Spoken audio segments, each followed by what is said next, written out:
This is John Hishta with AARP, and I want to talk to you about the money you pay into Social Security with every paycheck.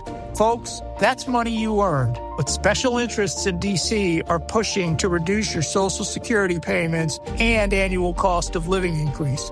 They don't get how much Americans depend on Social Security, but AARP is fighting to stop them. Go to aarp.org/weearnedit to join our fight. Paid for by AARP. Welcome to the program. No Victocrats allowed because we've got a country to save. So let's get her teed up! You want to play rock? Say hello to my little friend. What the hell's going on out here? Ooh, that's a bingo. You can't succeed without teeth. 888-971-SAGE, 888-971-7243. I am Larry Elder. We are Salem News Channel. President Trump says the war against Iran will end soon. What would happen to New York City if Mayor Mamdani truly got his way? A New York-based hedge fund manager who went from donating to Democrats to supporting Donald Trump offers his scenario. Senator Chuck Schumer has endorsed Abdul El-Sayed, who advocates cutting off all aid to Israel. Democrat Texas candidate James Talarico denounces a theory of trickle-down economics. Here's the problem. There is and never was any such theory advocated by any economist. DSA leaders say it's a requirement now for their endorsed candidates to dismantle the U.S. government. Former DNC Chair David Hogg says there's no room for moderates in the Democrat Party. Ronald Reagan warned about Medicare for all. We will revisit my conversation with Dave Rubin, who at one time bought into the systemic racism against blacks nonsense. The Senate Homeland Security voted 8-5 down party lines to hold Dr. Fauci in contempt of Congress for taking the fifth over 100 times. Remember when Jimmy Carter in 2005 advocated photo voter ID? We do. All of this and more. 888-971-SAGE, 888-971-7243. I've read the platform of the DSA, especially the new one, where they updated it, and now they want to get rid of the Senate, get rid of the Electoral College, abolish ICE, in the carceral state, meaning get rid of prisons. That well-known political pundit Richard Pryor weighed in on the idea of getting rid of prisons. Number 38. At least I don't have to look at them anymore. I went to penitentiary. Gene Wilder, I did a movie. I went to, not me personally, I went to do a film in penitentiary. And I was up there 6 weeks, Arizona State Penitentiary. It was something. Oh, you're applauding for that? Arizona State Penitentiary, real popular. Oh, man, it was strange because it's like 80% black people. And what's strange about that is that there are no black people in Arizona. I'm not lying, they bust in. And I was up there and I looked at all the brothers and it made my heart ache. You know, it's all these beautiful black men in the joint. Warriors should be out there helping the masses.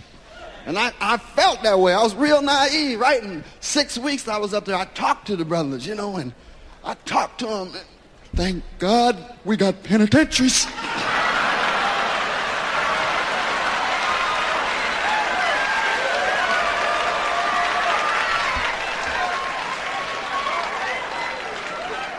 I asked them, I said, why did you kill everybody in the house? Because they was home. Now, this reminds me of what Tupac Shakur said about the need for the police in black communities. Please. And the main thing for us to remember is that the same crime element that white people are scared of, black people are scared of. The same crime element that white people fear, we fear. So we defend ourselves from the same crime element that they scared of. You know what I'm saying? While they waiting for legislation to pass and everything, we next door to the killer. We next door to him, you know, because we up in the projects where it's 80 in the building. All them killers that they letting out, they right there in that building. But it's better just because we black, we get along with the killers or something. We get along with the rapists because we black and we from the same hood. What is that? We need protection too. What is that? That's these DSA members, primarily white, primarily extremely well educated, not living in black areas, telling you that we're going to defund the police, where the polls show that black people want the police to remain the same level, if not increased. And we're going to let bad guys out of prison because they're not going to move to Martha's Vineyard. They're not going to move to the suburbs. They're going to move to the inner city where a lot of black and brown people live. This is what these people are doing. And if Zohran Mamdani got his way, what would happen to New York City? This is Bill Ackman. He is a billionaire hedge fund manager, donated to Democrats for years until he switched and began donating to President Donald Trump. Number 42. Let's talk about affordability. We start with rent, the cost of housing. Why is the cost of housing so high in New York City? Because, unfortunately, left-wing mayors have made it very difficult for developers to build in New York City. And Mamdani, when he freezes rents, he's just going to make the problem worse. There are buildings in New York City, many, many buildings in New York City, where half the tenants, plus or minus, are rent-stabilized apartments, and so their rent is frozen, and the other half are free market. And so what does the landlord do in order to generate enough cash flow to cover his interest expense? Well, he's going to raise rents in the part of because he can't raise them on half the apartments. So there's bad policy that's led to a big part of the affordability problem. Why is energy costs so high in New York State? It's because we've shut down nuclear power, and it takes 15 years to get a power line approved, a pipeline. We shut down fracking in New York State, and the result is that we're importing, natural gas from Pennsylvania, right? Just bad policy, and we can fix a lot of these problems with much better policy. You look at Florida. Florida's an incredibly well-managed state. They're talking about eliminating, I think they voted recently, eliminate real estate taxes, right? How are they able to do that? Just good policy. Austin, Texas, rents have come way down. Why? Because they made it really easy to build.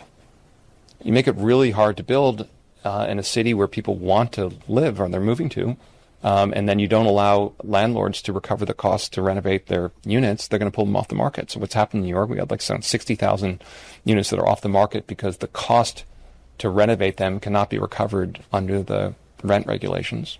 You want the Ken Griffins of the world to locate Citadel here. You want him to spend $250 million in an apartment. Why? Because that $250 million purchase made that building economically viable. Well, the construction of that building created how many jobs?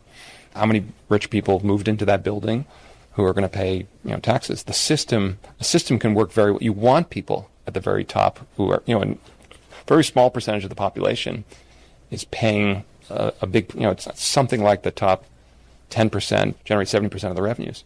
That doesn't sound like a particularly unfair.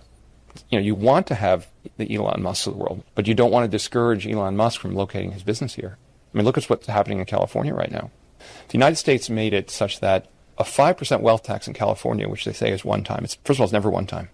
Right? Income taxes were de minimis, and they only applied to a small percentage of the population. Well, they say it'll be one time, but you're worried it'll come back for more. It's a certainty. So we have two big problems. We have enormous waste and fraud in government, and we have bad policy, bad economic policy, bad tax policy. And by the way, there are many things that are unfair about tax policy that can be fixed. But the answer is socialism. Socialism is a disaster. Okay, watch if Mamdani is successful in implementing these plans. Watch what happens to New York City. This notion that these lefties are just fringe guys in the Democratic Party. Keep in mind that Bernie Sanders almost won the 2016 primary against Hillary. He had won about 25 primaries and caucuses, I believe. And then in 2020, he was a leader. He was front runner after he won the Nevada caucuses. And that's when James Clyburn pulled Joe Biden, who has 1 of 25 primaries and caucuses, and won the Nevada caucuses. And that's when James Clyburn pulled Joe Biden, who has 1 of 25 primaries and caucuses, and won the Nevada caucuses. And that's when James Clyburn pulled Joe Biden, who has 1 of 25 primaries and caucuses, and won the Nevada caucuses. And that's when James Clyburn pulled Joe Biden, who has David Axelrod said was Mr. Magooing his way through the primary season because they thought that Bernie Sanders was too radical. But he was the front runner.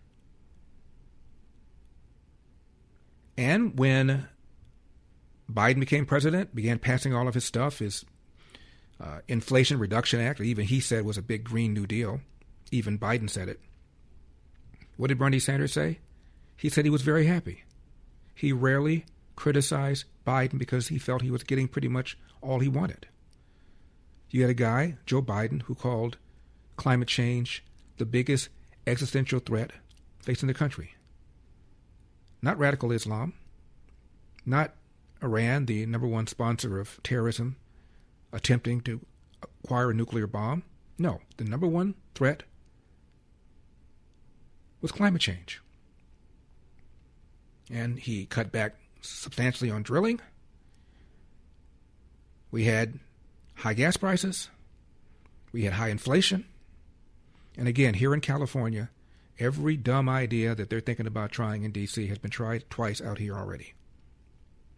And what's been the result? Highest unemployment in the nation.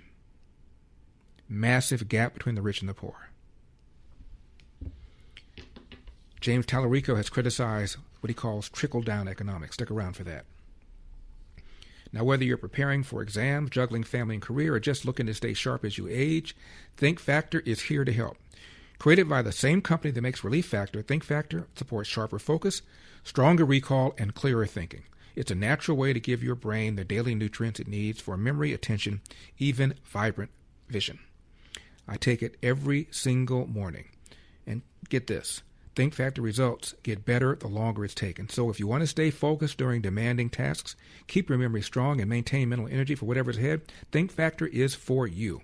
800-4RELIEF, 800 the number 4RELIEF, or relieffactor.com. That's relieffactor.com. Parents, the biggest question in education today is how artificial intelligence is shaping the way your student learns. Artificial intelligence is changing education faster than most schools are willing to admit, and many families are rightly concerned. At Patrick Henry College, the goal isn't to outsource thinking to machines. It's to train students to think for themselves. PHC emphasizes a Christian liberal arts education that develops reasoning, writing, speaking, and discernment skills no algorithm can replace. Students learn to engage technology wisely, understanding its capabilities, but also its danger and limitations, rather than becoming dependent on it.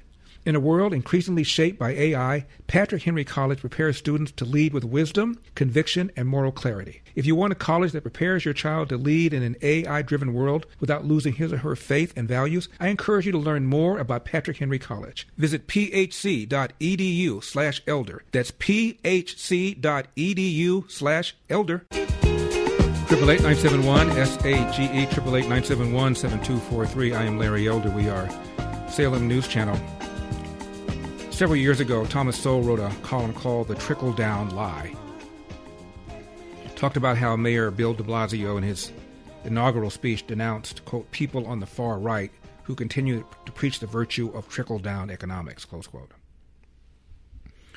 And Sowell says if there's ever a contest for the biggest lie in politics, this one should be a top contender. He said there are many lies told in politics. Most of them have some sort of tiny fraction of truth in them to make them sort of plausible. But the trickle-down lie is 100% lie.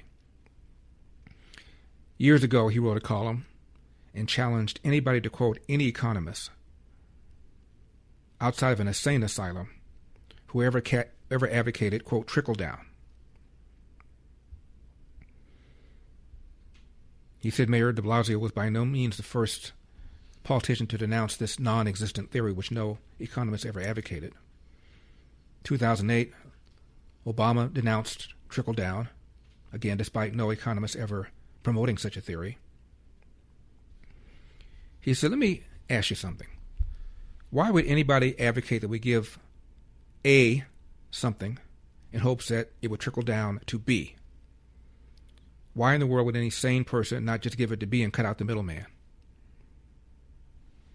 And the basis for trickle-down is the assumption that you can just keep taxing and taxing and taxing without altering the behavior of those who are taxed. And that really is what is meant by supply-side economics. That when you tax productive people to the point where they cease being productive, everybody gets hurt. When JFK advocated across-the-board tax cuts, he made the argument every dollar saved could be spent or invested, thus creating new jobs, and that everybody would benefit. Today, he'd be called trickle-down, I suspect. And take a look at what some of these Democrat presidents have said, like Woodrow Wilson. He said this in 1919. At some point, high rates of income and profits discourage energy, remove the incentive to new enterprise, encourage extravagant expenditures, and produce industrial stagnation with consequent unemployment and other attendant evils, close quote. That was a Democrat. JFK, 1962. It is a paradoxical truth that tax rates are too high today and tax revenues are too low. And the soundest way to raise the revenues in the long run is to cut the rates now, end of quote. Yet these DNC people that say there ought not be billionaires, the DNC people that lie and say the rich don't pay their fair share, don't seem to understand this. And trotting down the old trickle-down lie is good old James Tallarico, number 30. Trickle-down economics is not a theory. It is theft. For 50 years,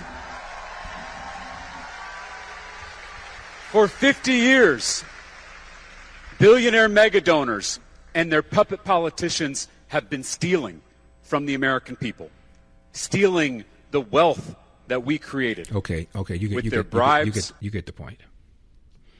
When I was running for governor, someone pulled out an article I wrote where I said the minimum wage should be $0.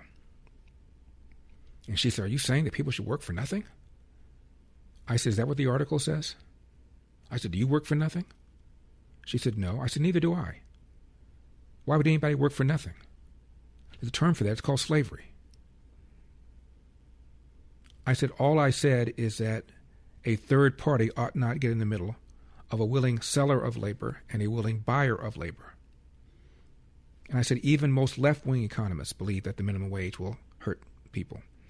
I said, who's your favorite economist? Blank stare. I said, well, name an economist, because all the major ones I know, and I would know pretty much how they feel about the minimum wage. So I'm waiting for her to name it. I said, well, just name one. Blank stare. I said, you can't think of a single economist? She said, well, the professor I studied in college. I said, what's his or her name? Blank stare. I said, so here you are attacking me for saying there should not be a minimum wage, and you can't think of a single economist who disagrees with me? Even Paul Krugman, he is an economist who's written for years for the New York Times, left-wing guy, despises Donald Trump, said that when Donald Trump got elected in 1.0, there would be a depression. He was just off a little bit.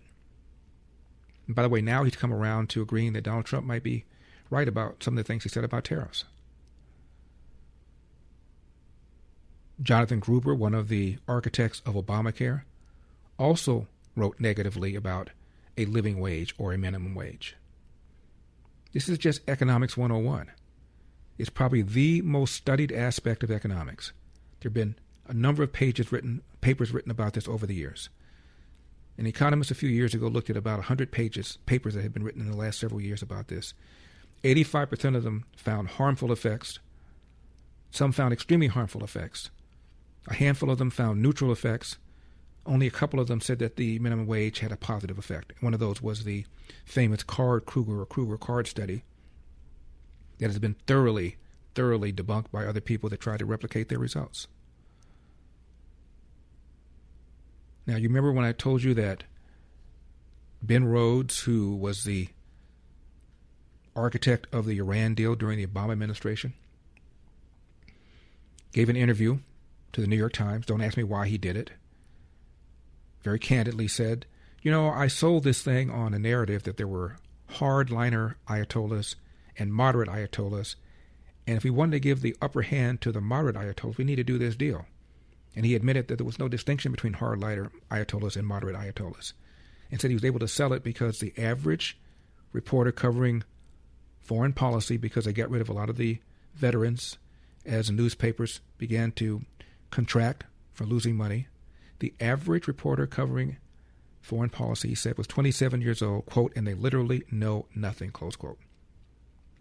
How many of these reporters covering the economy, covering tax, covering spending, covering monetary policy, are clueless about Economics 101? I suspect a great deal of them are. That's why you hear this lie over and over and over again that the Donald Trump tax cuts went to the top 1%. Bull. Everybody who paid taxes got a break. But they still say this over and over and over again, just as they say over and over and over again, the rich don't pay their fair share in taxes. We come back, we're going to talk about what the great Thomas Sowell said about people that are denouncing the non-existent trickle-down theory. And let's revisit what Ronald Reagan said about Medicare for All, which is exactly what these Democrats, DSA people, really want. And I don't know a single Democrat who has not also advocated Medicare for All. So there's no big wide gulf between DSA and Democrats on many issues. I'm Larry Elder.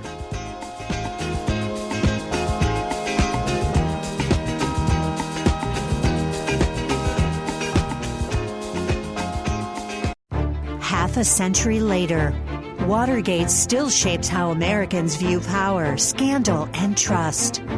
This weekend, the America 250 film series presents Watergate Secrets and Betrayals. Revisit the investigation through archival footage, interviews, and new arguments about what happened. Watch Saturday and Sunday at 7 p.m. Eastern on Salem News Channel. Trickle-down economics is not a theory. It is theft. For 50 years,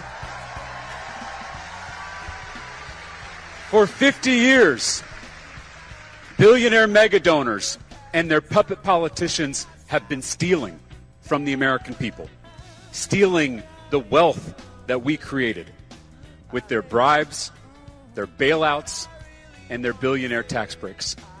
This affordability crisis isn't something that happened over the last 5 years. This affordability crisis has been 50 years in the making. Since the late 1970s, mega donors and corporate special interests have been buying politicians in both political parties. And then those politicians turned around and rigged the economy to benefit their wealthy donors at our expense. We have an affordability crisis because we have a corruption crisis. 888-971-SAGE, 888-971-7243. I am Larry Elder. We are Salem News Channel. Last I checked, something like 40-some-odd billionaires have donated to the candidacy of Mr. Tallarico. Here is Thomas Sowell on this business of trickle-down, number 31. Segment 3, trickle-down and millionaires. Now, the attack on this theory, which has been tested and shown to work. President Obama, in December of last year, the market will take care of everything, they tell us. Jobs and prosperity will eventually trickle down to everyone else. In April of this year, during the Bush years, the wealthy got wealthier, but prosperity sure didn't trickle down. In July, this past summer, Barack Obama, we've tried it their way. It didn't work. We were told that prosperity would start at the top and then trickle down, close quote. Where does this phrase trickle down come from? Oh, I don't know. It was as far back as the Roosevelt administration. There is it is an incredible thing. There is a non-existent theory that is constantly being attacked. Some years ago in my newspaper column, I challenged anybody to cite any economist outside of an insane asylum who had ever made that argument. Nobody ever came up with a single person. So when Barack Obama says in this past July, quote, we were told that prosperity. Ask him who told him. Nobody told him. Nobody no told him. No economist has ever held that. No politician has ever said it. I don't know of anybody who's ever said it. In fact, when I put this out, and I went out a nationally syndicated column, various people wrote me and said, well, so-and-so said that, so-and-so said it. But find me the person who said it. I don't want to hear how A said that B said it. Find me B and show me where he said it. And that was years ago. Not one example has been offered. All right.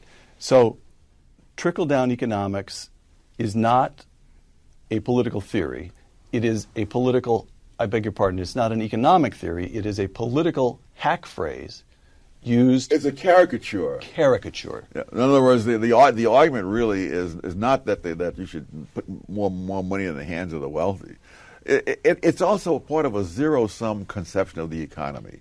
There's the thought that if you cut the tax rates on the rich, why then there'll be less taxes for the government, or you'll have to raise the taxes on other people to make up the difference, or cut programs and so forth.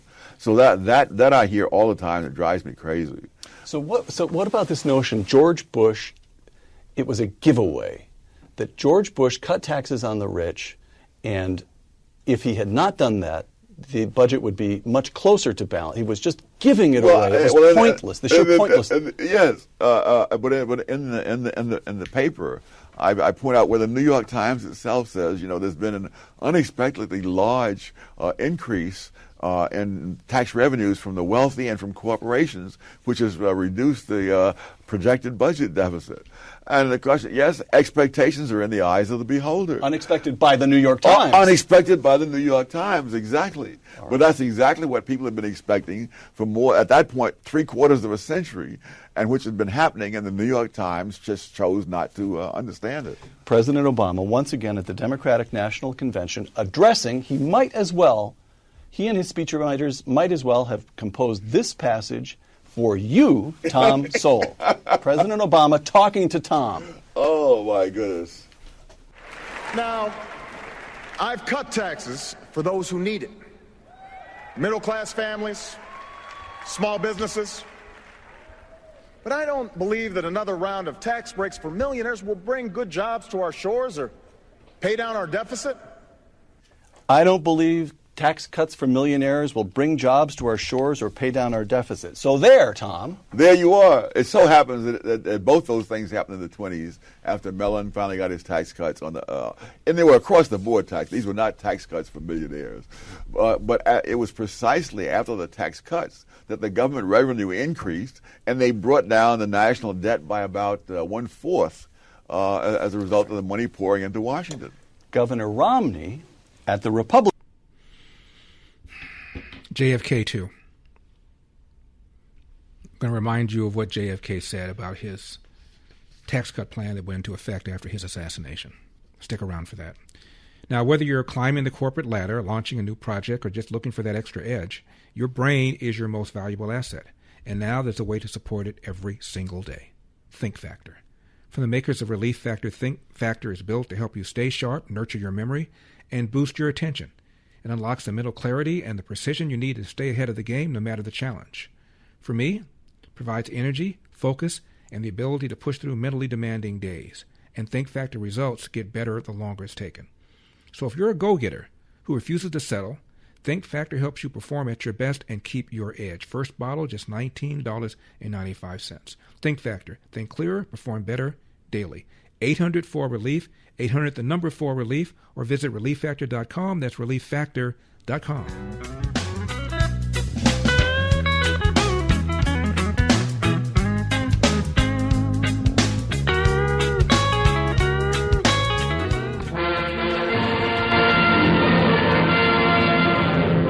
The worst deficit comes from a recession. And if we can take the proper action in the proper time, this can be the most important step we could take to prevent another recession. That is the right kind of a tax cut, both for your family budget and the national budget, resulting from a permanent basic reform and reduction in our rate structure, a creative tax cut, creating more jobs and income, and eventually more revenue. And the right time for that kind of bill, it now appears, in the absence of an economic crisis today, and if the job is to be done in a responsible way, is January 1963. Such a bill will be presented to the Congress for action next year. It will include an across-the-board, top-to-bottom cut in both corporate and personal income taxes. It will include long-needed tax reform that logic and equity demand. And it will date that cut in taxes to take effect as of the start of next year, January 1963.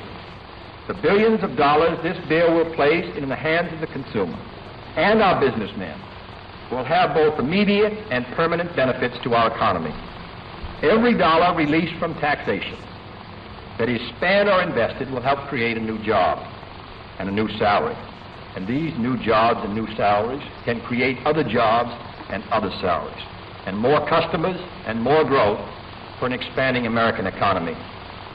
Instead of being permanently saddled with excess planned capacity and the budgetary deficit that is created by this means, our goal must be full capacity and full employment and the budgetary surpluses that that kind of employment and capacity can produce. 888-971-SAGE, 888-971-7243. I'm Larry Elder.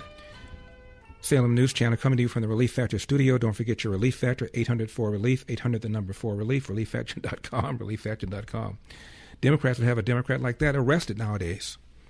Cynthia is in Ventura, California. Cynthia, you're on the Larry Elder Show. Thank you for calling. Well, thank you for taking my call, Larry. I'm a little off of the JFK thing because I'm thinking about taxes from California, the billionaire tax known as Prop 40. Right. I'm concerned about the language where you can amend. It can be amended and not brought before voter approval. I've been told that I'm misinformed, that it just includes the real estate. And I'm saying, well, no, I think that it could include other things. And I think potentially it could go from a billionaire tax to a millionaire tax. And they could do the 5% tax more than once. Well, right. I wanted to get your thoughts on it. Sure. Right now, it is a, quote, one-time 5% tax on a billionaire's net worth, which includes everything the billionaire has. That means somebody has to value it. But if you're concerned about whether or not, if it passes, and I believe it will pass, that's how brain-dead people in California are, will it then ultimately go down to people that are under a billionaire? Absolutely. Will it just be a one-time tax? No, it won't be. Once they start getting used to it, they're going to be taxing and taxing and taxing. Now, you know it's bad when even Gavin Newsom opposes it. Although after that Tuesday when all these DSA candidates won, he then came out with a national billionaires tax. Theory being that, well, sure, billionaires may leave California, many of them have, but if there's a national tax, where are they going to go? That's his argument. But he didn't come out with that until after that Tuesday when all these DSA candidates won. Because billionaires didn't become billionaires a bit by being stupid. Did a lot of them inherit the money? Yes, but most of them did not. And they can move things out of the country. They can live out of the country. They can do all sorts of things to reduce their tax burden. But again, even Gavin Newsom opposed the billionaires tax, arguing that billionaires would leave California because he knows how heavily dependent California is on the wealthy for revenues. The number one source of revenue in California is the state income tax, which is the highest state income tax in the nation already. And now you're going to do a 5% supposedly one-time tax on the net worth of billionaires, meaning stuff they've already earned, already paid taxes on, they get paid taxes on again. It's asinine. By the way, a number of European countries have tried a so-called wealth tax, and virtually all of them have repealed it because it didn't raise the revenue that they thought it would raise, and then a lot of billionaires left the country and moved somewhere else. Again, every brain-dead idea nationwide has been tried twice already here in California. Now let's talk about the push for Medicare for all. Reagan warned about socialized medicine in the 60s, before we had Medicare, before we had Medicaid, warned about it, and said, here's what they're going to do. Everybody loves seniors. Who doesn't love seniors? Who doesn't love their grandparents? So if there's a plan to reduce the health care burden on seniors. Well, how can anybody be against that? And then they'll move it to children. How can anybody be against that? And then eventually it'll be for everybody, which has always been their goal. Many of them have even publicly stated it. Barack Obama, before he was a candidate for presidency, there's a speech where he said, if I had to start from scratch, I'd be in favor of single payer. I think he even said that after he started running. He said, but it's not very realistic. We can do that right now. And after Obamacare was passed, Harry Reid, the Democrat leader of the Senate, was asked whether it's just a step towards single payer. He said, oh, yeah, it is. Was interviewed at in a Las Vegas newspaper and said, yeah, it is. It is. It's just another step towards single payer, which is our goal ultimately. Bernie Sanders had been saying it for decades. Medicare for all. And I told you the polling in the UK about their NSA, National Health System. Long lines, people dissatisfied, people believing that the money's not going to be there, particularly younger people. We would not put up with that. When I say long lines, some people are on more than one line because they have more than one condition. Something like over 80% of the healthcare dollar in the UK is paid by the government as opposed to 50% here. Now, I'm opposed to all of this government-provided healthcare. But we're not as bad as the UK. We're not as bad as Canada. Now, when it comes to supplements, two things matter most. That it works and you can trust it. Rather than just tell you about Relief Factor, we'll let our customers do it. We hear from people every single day whose lives have changed, and we'd like you to hear a few of their stories. Chris has spent years doing physical work, leaving his feet sore at the end of the day. After starting Relief Factor, he felt so good, he did something he'd never done before. He ran a half marathon. Now he tells all his friends about Relief Factor. I take it every single morning because of my back issues. Now, they make it easy to find out if you'll be the next person telling us Relief Factor gave you your life back. 3 weeks, just $17.76. Just go to relieffactor.com, relieffactor.com, or call 800-4RELIEF, 800-4RELIEF. We'll connect you with our friendly local team, and they'll do everything they can to help. Relieffactor.com, relieffactor.com, 800-4RELIEF, 800-4RELIEF. Makes me feel fine, going through the jasmine in my mind. 888-971-SAGE, 888-971-7243. I am Larry Elder. Remember when Jimmy Carter back in 2005 advocated for photo voter ID? We do. Senate Homeland Committee votes 8-5 down party lines to hold Dr. Fauci in contempt of Congress for taking the fifth over 100 times. We're going to revisit my conversation with Dave Rubin, who at one time bought into the anti-black police systemic racism nonsense. DSA leaders say it's now a requirement for their endorsed candidates to dismantle the U.S. government. And former DSA chair David Hogg says there's no room for moderates in the Democratic Party. Ronald Reagan warned against socialized medicine for all. Had that for you at the top of the hour. Stick around for that. 888-971-SAGE. Phil is in Philadelphia. Phil, always nice to hear from you. Hey, Larry, I just had a suggestion for these candidates running up against the brick wall with these Islamist candidates. Why don't the Republicans start touting what we believe in, that America's got rights for everybody, including the LGBTQ plus community, and get them to come out and try to see if they can get some photo ops with these Islamist candidates and saying that they support them too, and maybe get those photos out to Al Jazeera and the Brotherhood, Qatar, and Iran, and Hamas, and let them know that maybe the Brotherhood's coming out of the closet here in America, that they're supporting the LGBTQ community. Phil, I think we ought to send them to Gaza, send them to Qatar, and have them hold up signs saying, well, we're here, we're queer, and see what happens. That's, Larry, you hit the nail on the head. Love you in Philly. Love you, Phil. Thanks a lot. Now, DSA leaders say it is a requirement now for their endorsed candidates to not just endorse their overall agenda, but to endorse the dismantling of the U.S. government. I kid you not. Number 36. This is actually something that we committed to at convention, having our endorsed candidates supporting the program. It's a requirement now, and so that'll be incorporated into our endorsement process. It sounds so radical, like abolish the Senate, abolish the Supreme Court, like et cetera, but it's not. Like those are the things that need to happen. So whenever people are like, oh my God, they want to get rid of the president, I was like, well, I don't know what we would call it in the future. We could call it the head honcho of whatever, like it's like we might not have a president. People say that abolishing the Senate, abolishing the president is radical, but it really isn't all that radical when you think about it. This is 2025 Hassan Piker sitting at a table with an LGBTQ plus flag. He offers his overall favorite flag, number 45. Let's talk about our favorite flags. Oh, like overall, what my favorite flag? Yeah. Hezbollah. Look it up. Oh. I'm not even kidding. It's actually a dope flag. I don't know flags. It's this is a. You know what? I'm gonna be brave. What? My favorite flag. It's got an AK on it and a hand holding it up. The Hezbollah flag is a dope flag. I'm Larry Elder.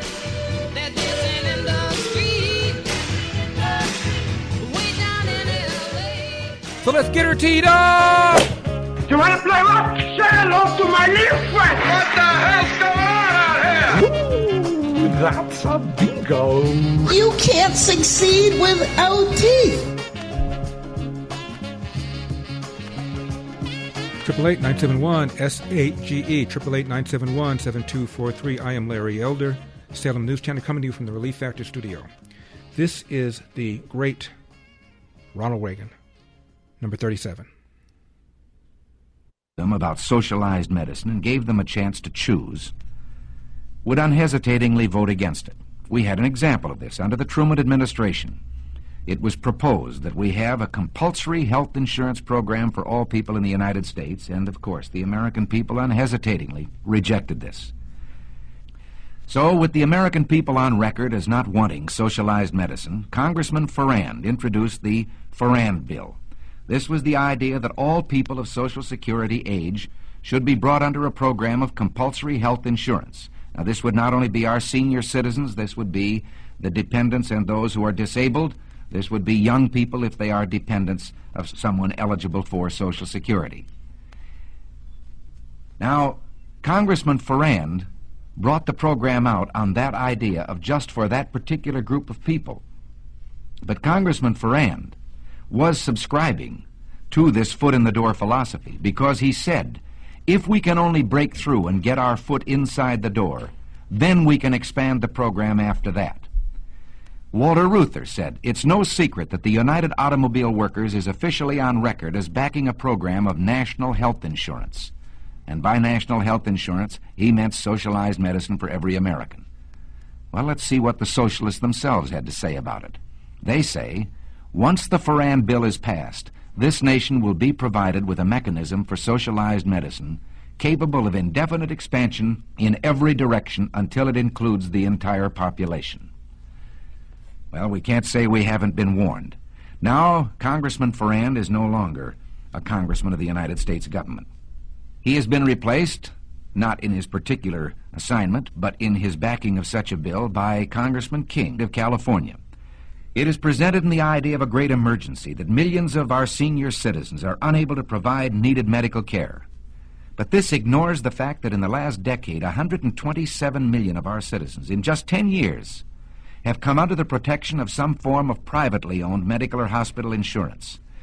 Now, the advocates of this bill, when you try to oppose it, challenge you on an emotional basis. They say, what would you do, throw these poor old people out to die with no medical attention? That's ridiculous, and of course no one has advocated it. As a matter of fact, in the last session of Congress, a bill was adopted known as the Kerr-Mills Bill. Now, without even allowing this bill to be tried to see if it works, they have introduced this King bill, which is really the Farrand Bill. What is the Kerr-Mills Bill? It is a frank recognition of the medical need or problem of our senior citizens that I've mentioned.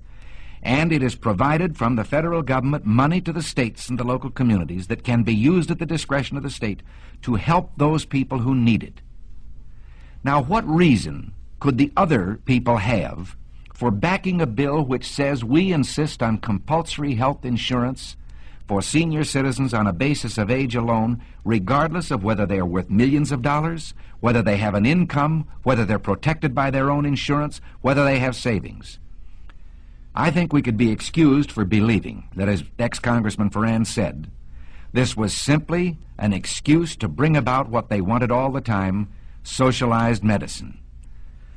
James Madison, in 1788, speaking to the Virginia Convention, said, "Since the general civilization of mankind, I believe there are more instances of the abridgment of the freedom of the people by gradual and silent encroachment of those in power than by violent and sudden usurpations." They want to attach this bill to Social Security, and they say here is a great insurance program now instituted, now working. Let's take a look at Social Security itself. Again, very few of us disagree with the original premise that there should be some form of saving that would keep destitution from following unemployment by reason of death, disability, or old age. And to this end, Social Security was adopted. But it was never intended to supplant private savings, private insurance, pension programs of unions and industries. Now, in our country, under our free enterprise system, we have seen medicine reach the greatest heights that it has in any country in the world. Today, the relationship between patient and doctor in this country is something to be envied any place. The privacy, the care that is given to a person, the right to choose a doctor, the right to go from one doctor to the other. But let's also look from the other side at the freedom the doctor loses. A doctor would be reluctant to say this. Well, like you, I'm only a patient, so I can say it in his behalf. The doctor begins to lose freedoms. It's like telling a lie, and one leads to another. First, you decide that the doctor can have so many patients. They're equally divided among the various doctors by the government. But then the doctors aren't equally divided geographically. So a doctor decides he wants to practice in one town, and the government has to say to him, you can't live in that town. They already have enough doctors. You have to go someplace else. And from here, it's only a short step to dictating where he will go. This is a freedom that I wonder whether any of us have the right to take from any human being. I know how I'd feel if you, my fellow citizens, decided that to be an actor, I had to become a government employee and work in a national theater. Take it into your own occupation or that of your husband. All of us can see what happens once you establish the precedent that the government can determine a man's working place and his working methods, determine his employment. From here, it's a short step to all the rest of socialism, to determining his pay. And pretty soon, your son won't decide when he's in school where he will go or what he will do for a living. He will wait for the government to tell him where he will go to work and what he will do. In this country of ours took place the greatest revolution that has ever taken place in world's history, the only true revolution. Every other revolution simply exchanged one set of rulers for another. But here, for the first time in all the thousands of years of man's relation to man, a little group of men, the Founding Fathers, for the first time, established the idea that you and I had within ourselves the God-given right and ability to determine our own destiny. This freedom was built into our government with safeguards. We talk democracy today, and strangely we let democracy begin to assume the aspect of majority rule is all that is needed. Well, majority rule is a fine aspect of democracy, provided there are guarantees written in to our government concerning the rights of the individual and of the minorities. What can we do about this? Well, you and I can do a great deal. We can write to our congressmen, to our senators. We can say right now that we want no further encroachment on these individual liberties and freedoms. And at the moment, the key issue is we do not want socialized medicine. In Washington today, 40,000 letters, less than 100 per congressman, are evidence of a trend in public thinking. Representative Halleck of Indiana has said, when the American people want something from Congress, regardless of its political complexion, if they make their wants known, Congress does what the people want. So write. And if this man writes back to you and tells you that he too is for free enterprise, but we have these great services and so forth that must be performed by government, don't let him get away with it. Show that you have not been convinced. Write a letter right back and tell him that you believe in government economy and fiscal responsibility, that you know that governments don't tax to get the money they need. Governments will always find a need for the money they get, and that you demand the continuation of our traditional free enterprise system. Can you imagine someone at that time proposing Medicare for all? Just as when the Constitution was amended for an income tax. For much of our nation's history, there was no income tax because the Founding Fathers did not envision there would be this massive welfare state. Social Security, Medicare, Medicaid, FEMA, and on and on and on. And during the debates for the amendment to place an income tax in the Constitution, there was some discussion that maybe there should be a cap that couldn't go higher than, say, 10%. Oh, it'll never get that high. It's ridiculous. We don't need that. We know what it is now. And so Reagan was talking about the idea of what ultimately became Medicare and opposed it. No one was proposing Medicare for all. And now it's just an article of faith.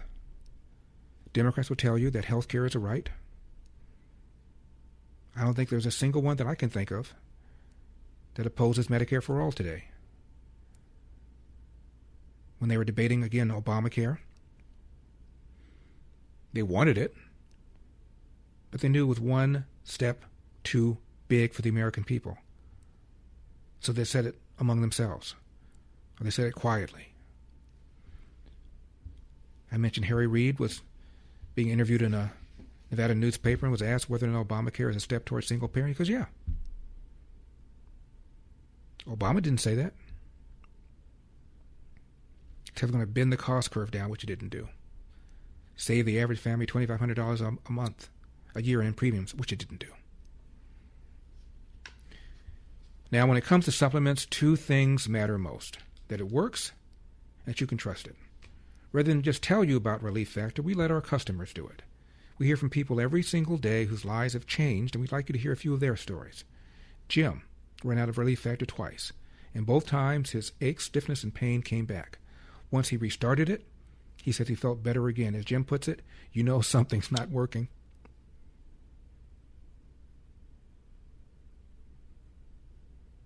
As long as you're taking it, it works.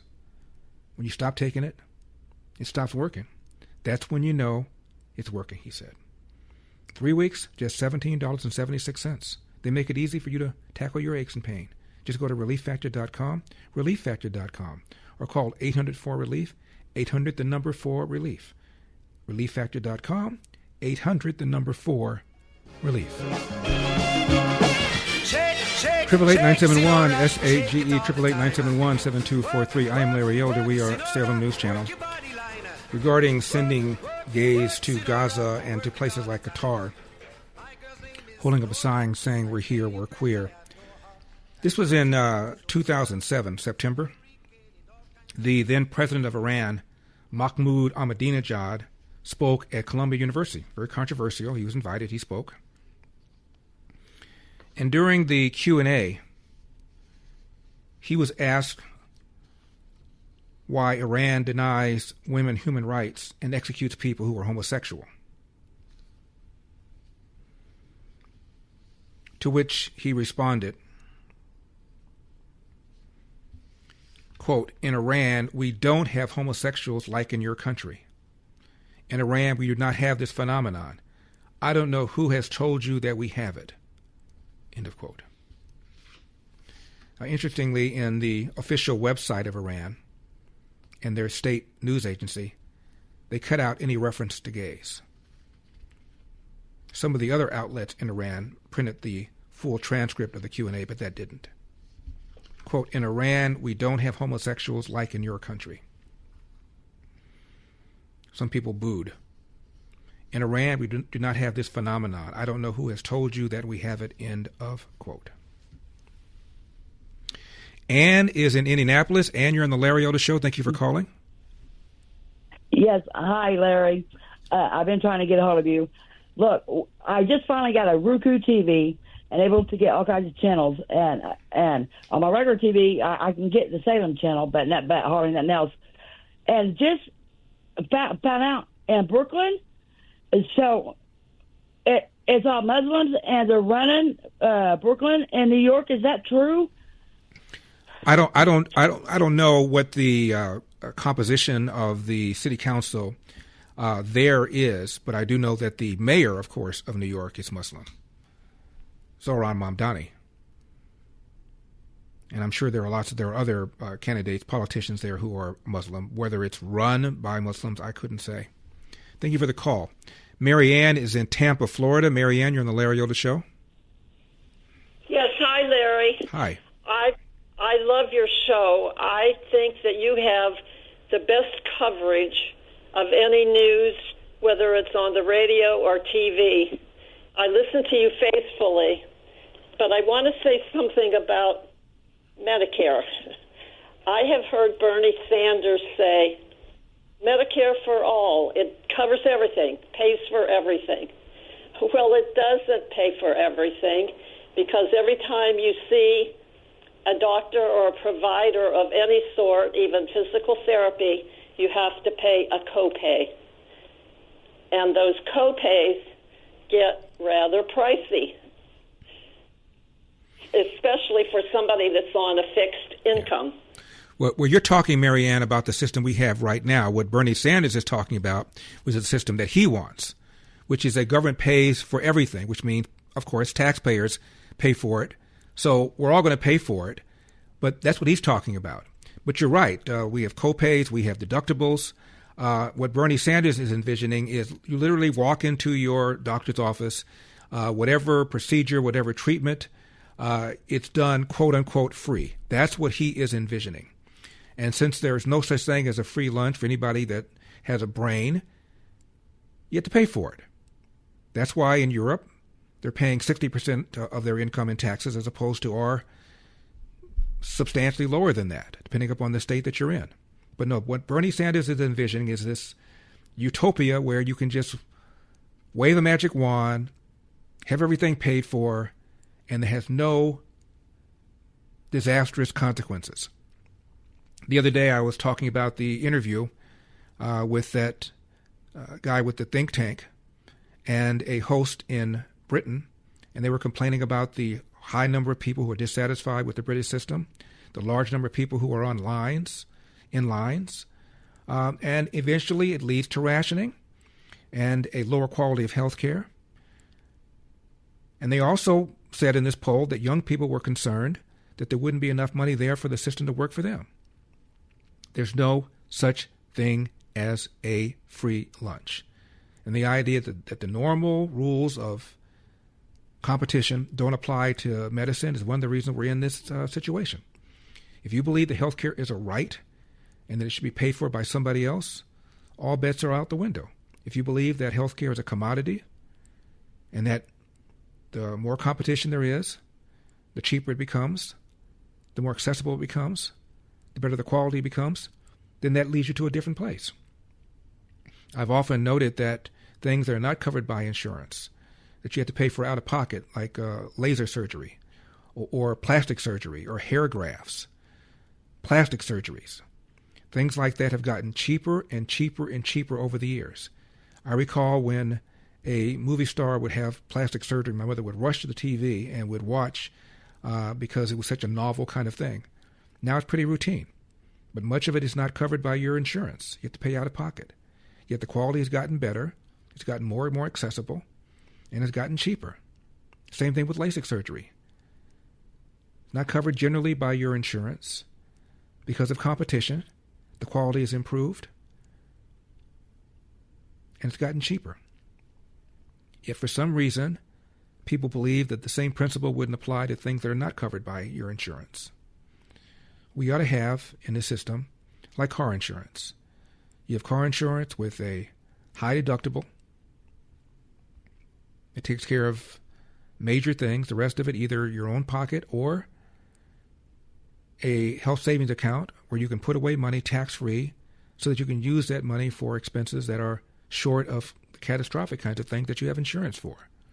That's what we ought to be doing in this country, but we don't, because of the Bernie Sanders and the AOCs and the Democratic Party as a whole that believes health care is a right. Somehow, some way, somebody else ought to pay for it. The former DNC vice chair, his name is David Hogg. He became prominent because of the school shooting where he was a student.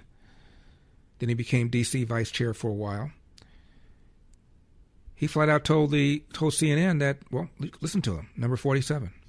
There's been an argument that they need to moderate or concern over what that's going to look like should they succeed, or that they may not succeed, that they might be defeated by Republicans despite them not doing well in the polling either. What would you say to the moderates in your party who feel that way?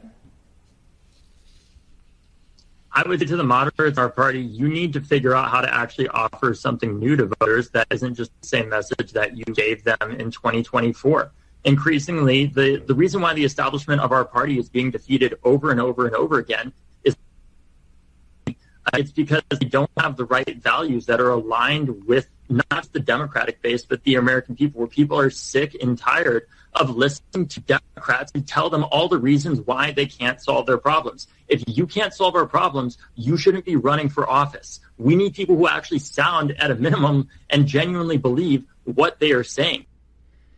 In short, there is no room for moderates, no room for people that are rational, no room for people that don't want to freeze your rents, free grocery store, free this, free that.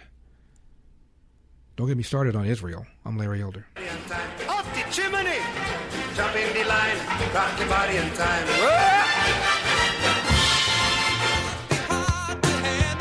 888-971-SAGE, 888-971-7243. I am Larry Elder. We are Salem News Channel. President Trump has signed a couple of executive orders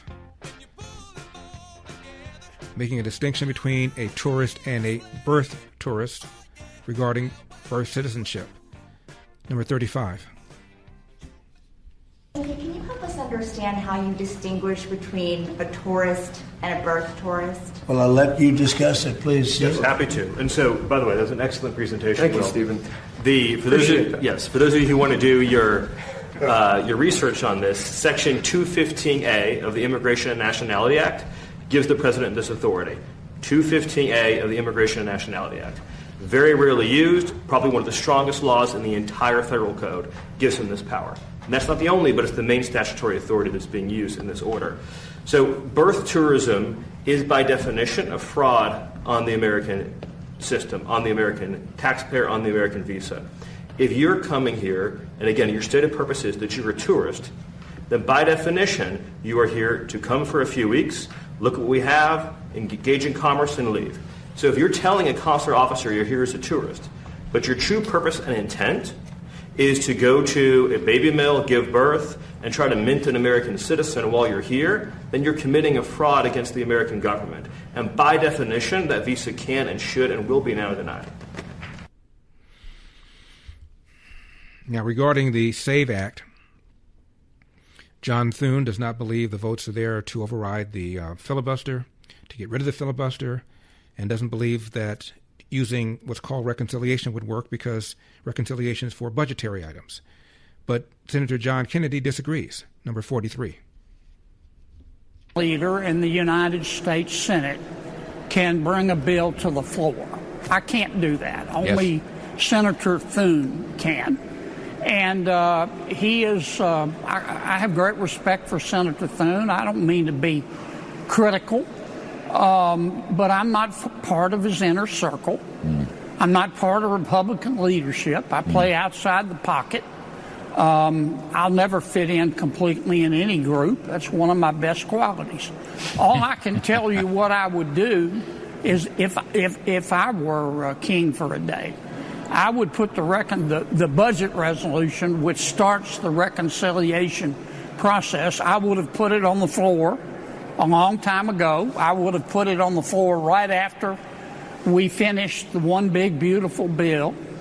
Well, actually, after the last reconciliation, when we had to get money for Border Patrol and ICE, I would have put it on the floor then. I would have taken plenty of time to talk about affordability, to talk to pass bills about election integrity, and the things you're talking about.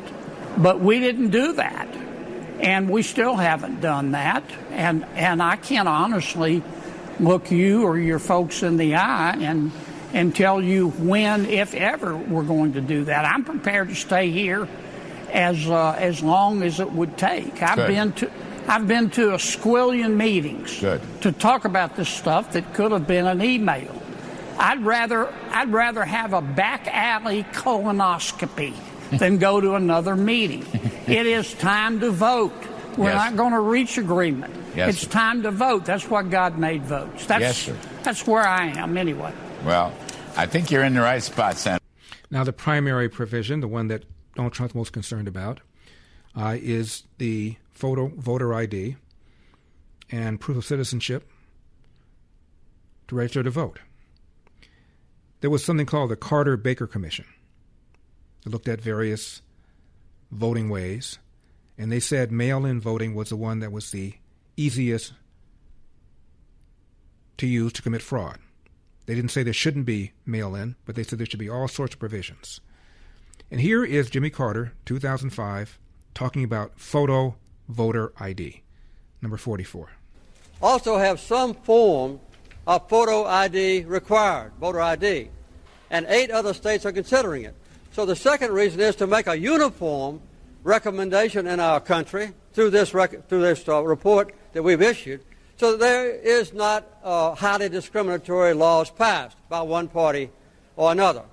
And the third reason is that we put in some very careful constraints to prevent abuse. For instance, these photo ID cards will be free. Secondly, there'll be a wide distribution of them. The states will be required to go around the state to issue these photo ID cards to as many people as possible, which will be a good system just for recruiting new voters. This will be very important. And so this will be, I think, a move forward in getting more people to vote. It will not restrict people from voting. It will be uniformly applied throughout the country, and it will be non-discriminatory. In other words, Jimmy Carter was advocating Jim Crow 2.0 before 2.0 was cool. I'm Larry Elder.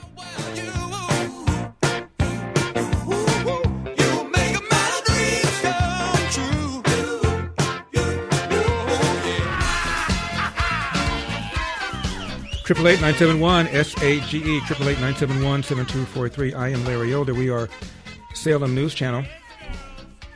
Inez Cantor, who used to play in the NBA, says that based on the rules he's read on the WNBA, he is now going to declare himself eligible for their April 2027 draft because he now believes he identifies as a woman. We're going to revisit my conversation with Dave Rubin, who at one time believed the nonsense that there was anti-black police systemic racism. All of this and more, 888-971 SAGE, Salem News Channel. Now, you already know groceries aren't getting any cheaper, so let me help you save money somewhere else. Right now, when you switch to Sage Wireless, I pay your first month phone bill. That's right, 100% free with promo code SAGE100. Keep your phone, keep your number, get a new one, even add a second line.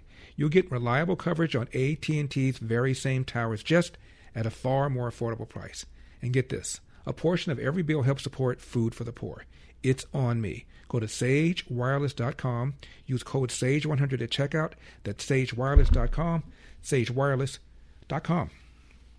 Michael is in San Mateo, California. Michael, you're on the Larry Elder Show. Thank you so much for calling. Hey, good morning. Evening, Larry. 2 points. I'm driving down 101 here thinking if you would have ever got elected governor, how we wouldn't be 10 times worse in the hellhole we're in now. But it is what it is. And my second point is, why aren't there reparations for the men and women or whoever were killed during the Civil War to free the slaves? Why are we giving reparations to slaves that we freed and thousands of people died to free them? I think they should get reparations, and I think wealthy black people ought to make a fund so that we could use that for the reparations for all the people that died. What do you think? And Michael, why should anybody other than Democrats pay reparations? Republicans didn't own slaves. Oops. I don't know, but hey, if we're going to do that, I think, man, if you gave your life up for that, you should be I mean, thousands of people. And you're just talking about deaths. What about people? What about people that were injured? Obviously, look, the whole thing is absurd. And why stop here? What about the African countries and the Arab countries that participated in the slave trade? These European and Arab slavers, they couldn't go into the interior of Africa and take people out. They worked with tribes that captured them in war, captured them in raids, and then sold them to European slavers and Arab slavers. That wasn't in the movie, the one starring Viola Davis, about the Dahomey tribe, which showed the Dahomey tribe, and there was a tribe of female warriors in Africa. But the movie depicts them as working against the European slavers, when in fact they were collaborators. Most of the slaves who came to America came from Senegal and Gambia and Congo and we call Nigeria. The Woman King, thank you. And they were heroic. The movie The Woman King, they were heroic. But they were fierce warriors who took men, women, and children from other rival tribes and then sold them to the European slavers and to the Arab slavers. And by the way, people don't talk a lot about the Arab role in the slave trade. They started engaging in it hundreds of years before the Europeans did and kept going long after the Europeans stopped. But no one talks about that. The whole thing is absurd. And name a people on the face of the earth who at one point was not enslaved. So everybody owes everybody. The whole thing is insane. Now, the former NBA player named Inez Cantor, he changed his name to Inez Freedom. He says, look, I've read the WNBA charter, their rules and regulations for who's eligible, and I think I'm eligible, number 46.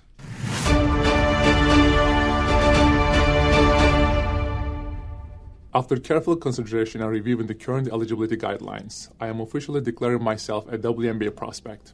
If simply declaring who you are is all that's required, then I meet every single requirement necessary to compete in the WNBA.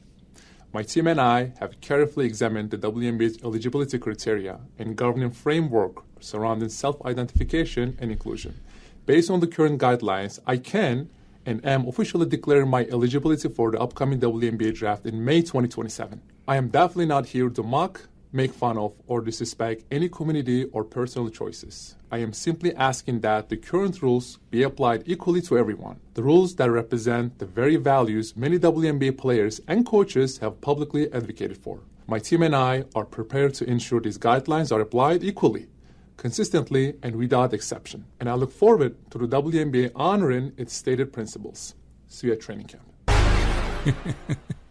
Kevin is in Upland. Kevin, you're on the Larry Elder Show. Hey, wow. Okay, Larry, nice to talk to you this afternoon. You too. I was just listening to that previous caller talking about reparations for slavery. First of all, the slave owners did receive reparations. And after that... No, they didn't. White people... No, they didn't. Okay.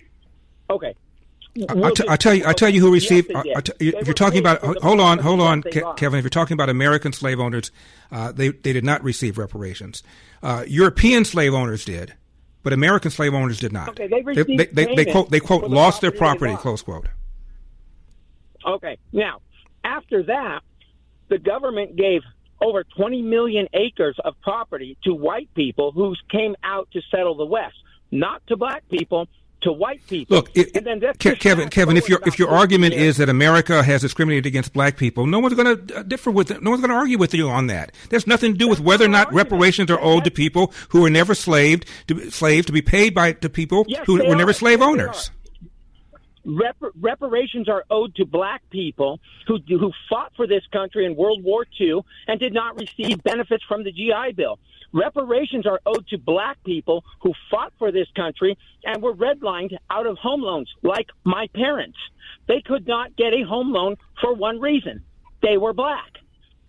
And reparations are therefore owed to a lot of people who were discriminated against. Yes, the group, a lot of black people who were and a lot of Italians were discriminated against, and a lot of Japanese were discriminated against, and a lot of Chinese were discriminated against. All a state can be is Kevin. I'm getting a headache. All a state can be is just in its own time. And if there are people walking around who were discriminated against, and you can tie it to that, that's one thing. That's why Japanese were given reparations, if you want to call it that, because of the being placed in relocation camps, where people and their heirs were directly affected. But it was just too long ago to give people money when their great ancestors were slaves, to be paid by people who were never slave owners. The whole thing is completely and totally absurd. And once you're going to start there, why not go back to the original sin? The African chieftains that captured and sold slaves to European slavers and to Arab slavers. And what about all the whites that were enslaved by Muslims in the Mediterranean, in northern Africa? How far back do you want to go? Feeling hot, hot, hot. Feeling hot, hot, hot. It's hot. 888-971 SAGE 888-971-7243. I'm Larry Elder. We are Salem News Channel. Now, whether you're climbing the corporate ladder or launching a new project or looking for that extra edge, your brain is your most valuable asset, and now there's a way to support it every single day. It's called Think Factor. From the makers of Relief Factor, Think Factor is built to help you stay sharp, nurture your memory, and boost your attention. It unlocks the mental clarity and the precision you need to stay ahead of the game, no matter the challenge. I take it every single morning. Helps with energy and with focus. And get this, Think Factor results get better the longer it's taken. So if you're a go-getter who refuses to settle, Think Factor helps you perform at your best and keep your edge.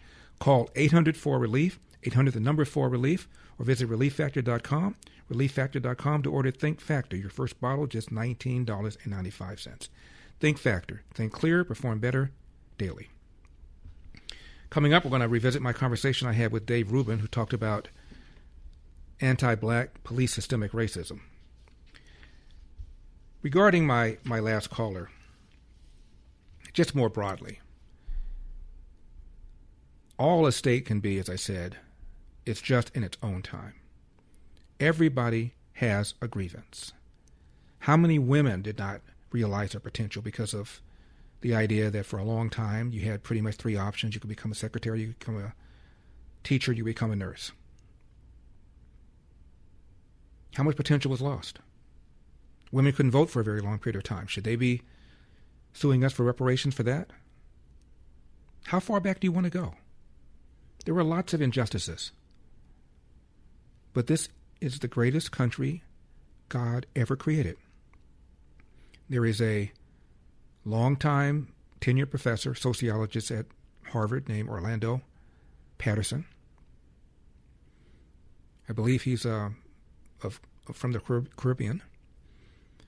And in the 90s, he said America, despite its flaws, is the least racist majority white country in the world. It gives more opportunities to blacks than all of the countries on the face of the earth, including all of those of Africa. Now, what about Lyndon Johnson's so-called Great Society? He talked a lot about how it would disproportionately benefit black people. So should the reparations be offset by the aid that was given to blacks for housing and for welfare and for vouchers and transportation vouchers and this, that, and the other? What about race-based preferences we've had ever since the late 60s, early 70s, where it was easier for a black person to get into a college or a university than a white person or an Asian person? What's the value of all of that? You want to go through the entire history of America and try to put some monetary value on the wrongs? We're going to be here for a very long period of time. The largest group hanging in American history was a group of Italians that were hanged in New Orleans in 1891. What about their reparations? Japanese people in California couldn't own farmland. Chinese people were discriminated against. We can keep playing this game all day long. I'm Larry Elder. Sing along with us. So let's get her teed up! You want to play what? Say hello to my little friend. What the hell's going on out here? That's a bingo. You can't succeed without teeth. 888-971-SAGE, 888-971-7243. I am Larry Elder. We are Salem News Channel. So much to get to between now and the close of the program. We're going to revisit my conversation with Dave Rubin, where I disabused him of the notion that the police were engaged in anti-black systemic racism. But first, the DSA co-chair explained the plan and what they're going to do to millionaires. Number 54. But we do believe in taxing the hell out of millionaires. Yeah, absolutely. Well, what does taxing the hell out of them mean? Yeah, I don't have like a solid, but I think. But shouldn't you? I mean, if you're the co-chair, of the DSA, shouldn't you be more specific than just taxing the hell out of something? What exactly do you mean? So again, it's democracy, right? And we have to look at what we need to spend and what we need. We don't want to depend on the existence of millionaires because that means people are still getting exploited. So, so yeah, we need to look at what we need to pay for in the interim, what sort of tax base we need for that to happen, and then and build from there. She said that's a good question. You haven't thought about it? You could confiscate the wealth of the millionaire class, and you wouldn't have enough money to fund your welfare state. You haven't thought about it? Let's hear that again. 54. But we do believe in taxing the hell out of millionaires. Yeah, absolutely. Well, what does taxing the hell out of them mean? Yeah, I don't have like a solid, but I think. But shouldn't you? I don't have like a solid. He should have then asked, what do you think the top 1% already pay as a percentage of the federal income taxes? I don't know, but whatever it is, it's not enough. Here is the governor of Arkansas, Sarah Huckabee Sanders, on these socialists. Number 29. So a plurality of Americans say nothing is good about socialism. So, Governor, why is this catching fire like it is? And why are so many Democrats now owning socialism? I've said it before, I'll say it again. It's no longer about right versus left. It's about normal versus crazy. And right now we are seeing the crazy side take over the Democrat Party. As much as I hate to see these ideas gain steam, I think it is good for us to draw the contrast as we head into the midterm elections. The other side wants to promote socialism while our side wants to promote and protect freedom. We want to see what this country was founded on. And speaking of crazy, listen to Jim Carville, number 52. He's going to lose in spite of the best effort of certain Democrats to not make it happen. He's all likelihood going to get a drubbing like you've never seen in November, and he is going to be irrelevant. He's got 2 years ago. He's a lame duck. No one is going to care. He's a fat, flatulent, flaccid old man. He's not, and he's going to say, I don't need this, and I will stick by my prediction that he quits before April 15th of 2027. Now, why do you say that? What do you see in the tea leaves? Unlike most people, know what it's like to get crushed in a midterm election, of a president. Your whole world changes. You say Mike Tyson, he'd hit you so hard and change the way you taste, which I actually saw a neurologist say that's true.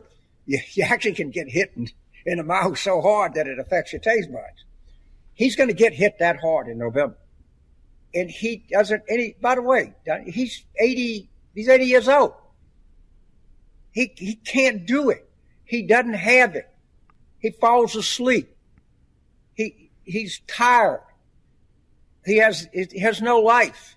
He's got that Natalie, whatever her name is, sitting there running around bringing him Diet Cokes and telling him how great he is. That's all he's down to. That's all he's down to. It's going to be worse than that. Because after November, Natalie ain't even going to call you back.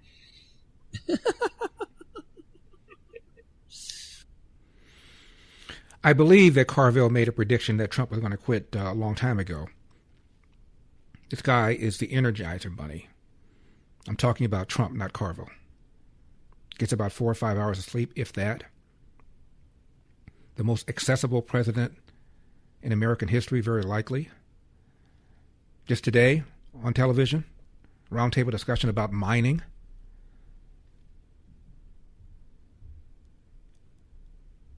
By the way, I've been following politics ever since I can remember. And generally speaking, the out party does very well in midterm elections. I don't recall a president ever quitting because his party lost in midterms. Do you?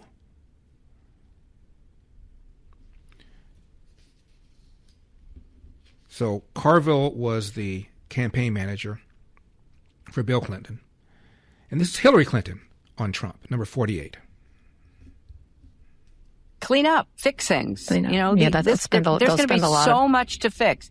I mean, first, get rid of all of the holdovers. Do not let anybody hang around in some small office somewhere who can literally subvert your program, and you don't even know that person's there. And I will predict that, Trump and his minions are going to try to, put people.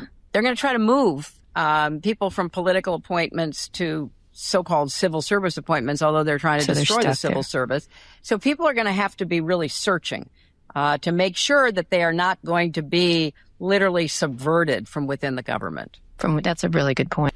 Same thing that Barack Obama did. Move people in positions where his successor couldn't get rid of him. Have you noticed anything? Did Carville talk about the policy plan the Democrats are going to implement when they take over, other than calling Trump a bunch of names, have a bunch of investigations, and a bunch of impeachments more if the Democrats are successful in taking over the House? What's your plan? What's your plan for the number one thing that Americans are concerned about, which is affordability? Tax the rich? We tried that in California. Highest state income taxes in the nation. The rich pay 50% of all the state income taxes. Highest unemployment in the nation. Highest gas prices in the nation. Highest electricity prices than any state in the lower 48. Massive homelessness. More illegal aliens than any other state. Massive gap between the rich and the poor. Schools ranking near the bottom. So your plan is to be like Gavin Newsom? Your plan is to do what the lawmakers have done here in California, where Democrats have a super majority in both chambers of the legislature?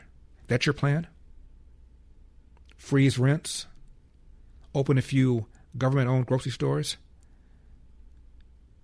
to put you at a competitive advantage over private sector people who have to pay their own rent, their own utilities, and can't get subsidized food at a discount?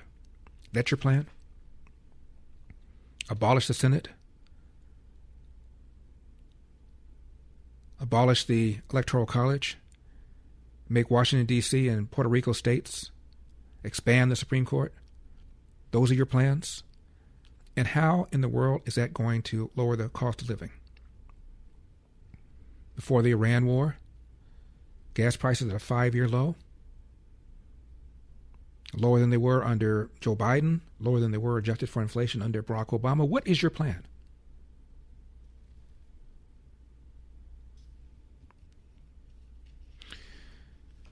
President Trump says that Iran can't hold out much longer. Number 33. We had oil down to less than $2 in many places like Iowa. Oil was down to, gasoline was down at numbers that people hadn't seen in years. $1.85, $1.95 for the past Tuesday. I was in Iowa at a stop, and we had $1.95, another one, $1.85 a gallon. And we'll see those days pretty soon again, based on everything I see, as soon as the war ends. And I think it's going to end pretty soon. I don't think they can go much longer. Yeah, please. Gas prices, 5-year low before the war started. And again, even now, average price lower than it was under Joe Biden and lower than it was under the high point adjusted for inflation under Barack Obama. Barack Obama was the first president ever to inherit a recovery where he didn't have at least 3% GDP in one full calendar year. Regarding the tariffs, at one point, the Democratic Party was more likely to support tariffs than Republicans. So please explain to me what it is this man has done that you would do differently, other than raise taxes on rich people. I'm Larry Elder. 888-971-SAGE, 888-971-7243. I am Larry Elder. We are Salem News Channel. J.D. Vance reacted to Abdul El-Sayed win in Minnesota, number 41. Well, I think it says a couple things. First of all, the base of the Democratic Party just wants radicals. It wants these DSA types. It wants people who hate even the idea of private property ownership. But it also, I think, tells us that that particular set of ideas is very popular in places you wouldn't expect. Because Al-Sayed, he's this guy who holds himself out as a working class hero, as a guy who's going to fight for the working class. How does he fight for the working class? By flooding his state and his country with low-wage immigrants. Of course, those people will drive down the wages of the working class. And he also doesn't want to do anything to protect the Michigan auto industry. He has fought against the Trump tariffs that have saved the Michigan auto industry. So, interestingly, as much as the media will pull this guy out as a socialist, as a guy who's trying to stand up for the working man, where did he do the best? He did the best among wealthy white liberals and among new immigrants to the United States of America. He basically represents the modern Democratic coalition, which is self-hating white liberals united to people who just came to the country for the first time and don't actually have the sense of appreciation for it that they should. Those are the people who are voting for Al-Sayed. He doesn't have a constituency among the working class he pretends to represent. Don't tell that to left-wing podcaster Jennifer Welch, number 51. So what they're going to do is they're going to say, Abdul Al-Sayed, he must be a terrorist. He must be this insane person. Well, they've run against him, and they can't dig up any dirt on him at all. They've tried. They say, oh, he campaigned with Hassan Piker. Who gives a tough? Get over it. All of you are campaigning with J.D. Vance, Stephen Miller, Donald Trump, Ted Cruz, etc. Go yourselves. I am so sick of this narrative that somehow who the Democrats campaign with is this horrible thing. Look at the monsters running this country into the ground. Wow. So campaigning with a guy, Hassan Piker, who says that Hamas is 1,000 times better than Israel, that's not a problem. Who says that America deserved 9/11, that's not a problem. Who refers to Israel as an apartheid state that commits genocide, that's not a problem. Who says we should kill capitalists, that's not a problem. We should kill Senator Scott from Florida, that's not a problem.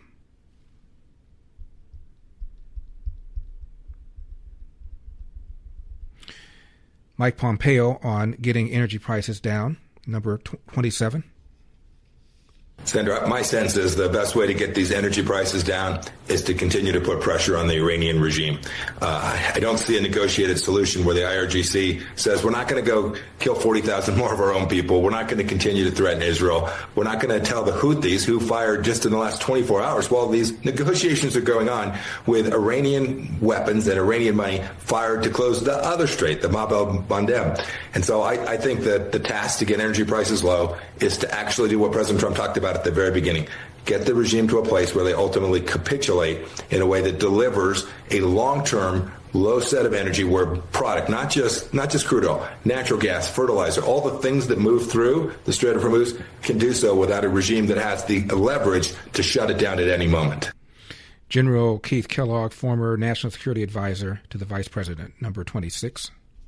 It's going to get to the second deal, which is the nuclear deal, which to me is the most important one, and having a trust and confidence in that they'll basically fulfill a deal. I don't buy it. I never have, and I don't think ever will. It's just who they are as a theocratic government. Now, saying that, when you look at WTI, the price of oil today, it's kind of in the moderate range. When you get into the 70s, it's kind of moderate. It's been as high as 100. It's been as low as 30. That's like in 2004. But I think we just have to pay attention to what's going to happen. I think, again, the Omanis and the Iranians are going to come together with a deal. Right. The question is, what does it look like? I just want to get back to the original purpose, which is not letting them have enriched uranium and getting to a nuclear weapon. The Secretary of Treasury, Scott Bessent, talks about the economic pressure we're putting on Iran. Number 53.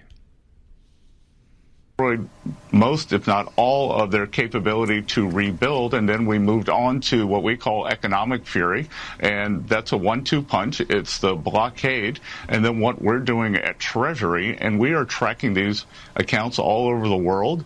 We froze a crypto wallet linked to the IRGC the other day, about $130 million.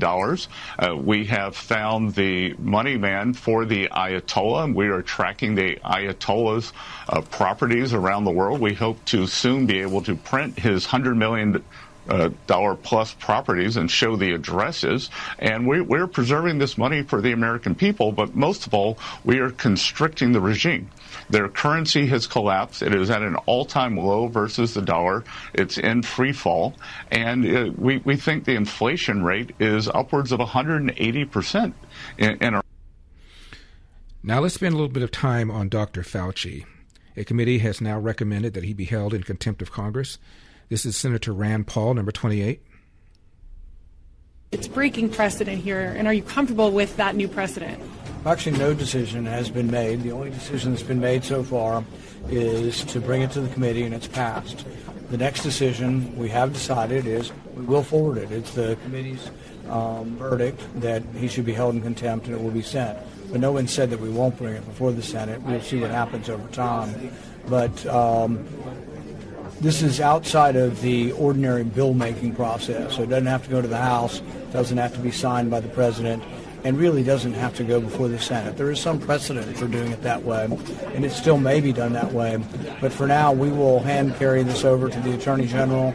We will hand carry this to the District Court here in Columbia, and we will, as a committee, we have voted the majority to refer this. So that will be accomplished today. But, Mr. Chairman, Dr. Fauci has said that you are out to get him. If you're circumventing the normal Senate procedure, aren't you proving his point?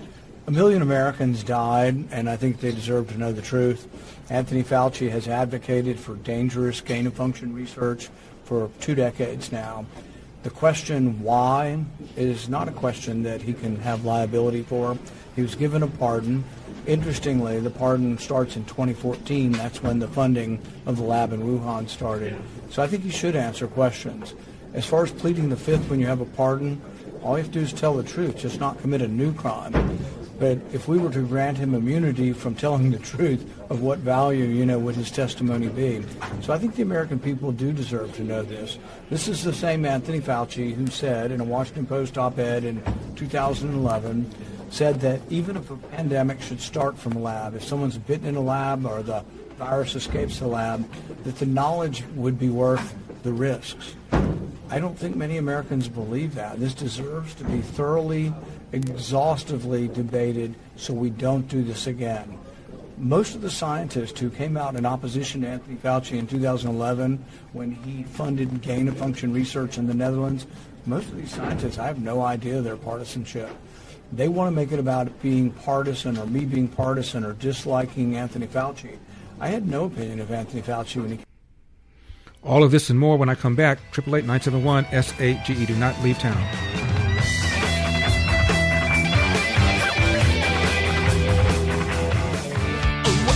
Triple 8-971-SAGE, 888-971-7243. I am Larry Elder. We are Salem News Channel. Coming to you from the Relief Factor studio. Don't forget your Relief Factor, 800-4-RELIEF. 800, the number 4-RELIEF, relieffactor.com. That's relieffactor.com. Back to Rand Paul on Dr. Fauci. Partisan or me being partisan or disliking Anthony Fauci. I had no opinion of Anthony Fauci when he came before the American people. I didn't know who he was. For a year, I didn't realize what was going on until I began reading actually press reports. Nicholas Wade and others wrote incredible stories talking about the evidence that made us believe that this came from a lab. He's been evading this for a long time. The level of dishonesty is really unparalleled. In January 2020, he wrote, "We know now that the earliest cases were not from the wet market." It'll take you 30 seconds to look at all the clips. Dozens and dozens of times he came on your networks and he said, it's just the wet market. It's those crazy animals. If we shut down the wet market, we'll do this. But he wasn't an objective observer, and he wasn't adequately questioned really by the media on did he have a conflict of interest? Did he have a self-interest in it not being from the lab? Of course he did, because he funded the lab. And about Dr. Fauci taking the Fifth Amendment after he's been given a pardon, number 25. I'm doing everything I legally can. Even before all of this, for the last 4 years, I've referred him twice criminally for charges to the DOJ under Biden, twice under Trump. Tomorrow what will happen is if the committee votes for it, we will then forward that from the committee to the Department of Justice seeking the same. This time, though, contempt is different. You can be jailed for contempt, or you can be told by a judge that you have to testify. So if they can get this into the court, if they choose to pursue it, the judge will have a couple of choices. The judge could say, well, he's allowed to plead the Fifth. Or the judge could say, well, he's been pardoned. Why would he need to plead the Fifth? And of what value is testimony if he doesn't have to promise not to lie? I mean, why would you need the Fifth Amendment if all you have to do is come before a committee and not lie? I mean, he can say that he destroyed records. He can say that he lied previously to Congress. He's just not lying this time. But there still are remedies, but I can't do it by myself. I have to have the help of the Department of Justice decide that this is something they wish to pursue. Senator Josh Hawley from Missouri, also about Fauci and total immunity, refusing to answer questions. Number 24. I'll tell you what, we're going to vote tomorrow, I believe it is, tomorrow morning to hold him in contempt. And my team is working right now on a memo to Blanche explaining why we think that he can be prosecuted for contempt of Congress. He's not entitled to immunity, taking the Fifth, when he already has a pardon. It's one or the other. Listen, if he would like to give up his pardon, then I will grant him. He can invoke the Fifth. You know what? I'd even be willing to advocate that we have another hearing. If he'd like to give up his pardon and renounce it, we'll have another hearing and he can come back in. But unless he does that, you can't do both. You can't say, I got total immunity, but I will not answer your questions. He needs to answer the questions. It's the least thing he can do to the American public. 1 million people died of COVID. You know, this guy can't even answer a question. Can't say what color his tie is. Come on. Plus, he got rich off of it, as we know. It's terrible. As for whether the DOJ will prosecute Dr. Fauci, here's what President Trump said, number 32. Do you think the DOJ should prosecute Dr. Fauci? Well, you know, they prosecuted Peter Navarro and they prosecuted Steve Bannon, two very decent people, over something that essentially was never prosecuted before. And there are sort of telltale signs of similarity. And they went to jail for a number of months over something that I saw one of the analysts said they used to laugh at it in the Justice Department when something like that was referred. But Merrick Garland prosecuted two very decent people and sent them to jail. I wasn't president. I would have given him a pardon in 2 seconds. But I wasn't. It was after I left. They waited till after I left, and then they prosecuted these two people. And they ought to be ashamed of themselves. So when you see that happen, you sort of say maybe he should. What he did is far more serious than a lot of crimes, frankly. But they prosecuted two people when nothing like that has ever taken place before. So he was non-committal. And he could have brought up the lawfare against him, whether it's the Fani Lewis lawsuit claiming that he somehow violated election law by asking the Secretary of State to fine 10,000 more. Didn't say steal them, just make sure that we didn't overlook them. Prosecuted for keeping documents, allegedly, illegally, when Biden had more documents in more places without the ability to declassify them because he wasn't president. The January 6th so-called insurrection case.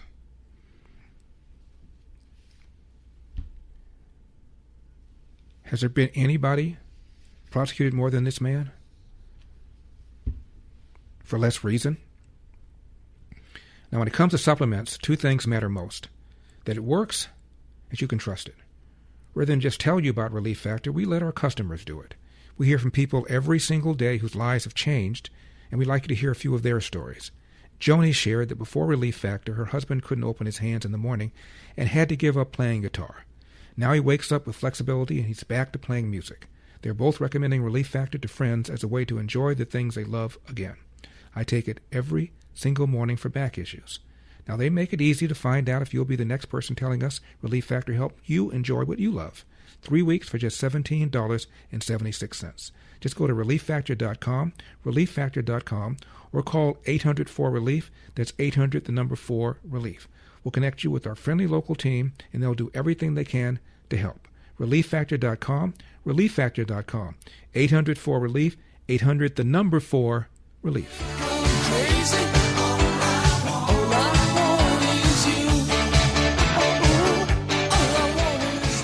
Dennis, I'd love to start with a very important question. Did you watch the Fauci hearings? Under the advice of my counsel, I take the constitutional right not to incriminate myself under the Fifth Amendment. 888-971-SAGE, 888-971-7243. Larry Elder, Salem News Channel. 10 years ago, I didn't know who Dave Rubin was. One of my friends recommended that I do his show. And I arrived there early. We started talking. And I said, I hear that you're a liberal. He said, yeah. I said, I also hear that you've got common sense. And he said, well, I like to think I do. I said, well, after we're done with our interview, you won't be a liberal anymore. Number 39. So, but you wouldn't not acknowledge that there are some systemic issues. Give me an example. Tell me what you think the most systemic racist issue is. What is it?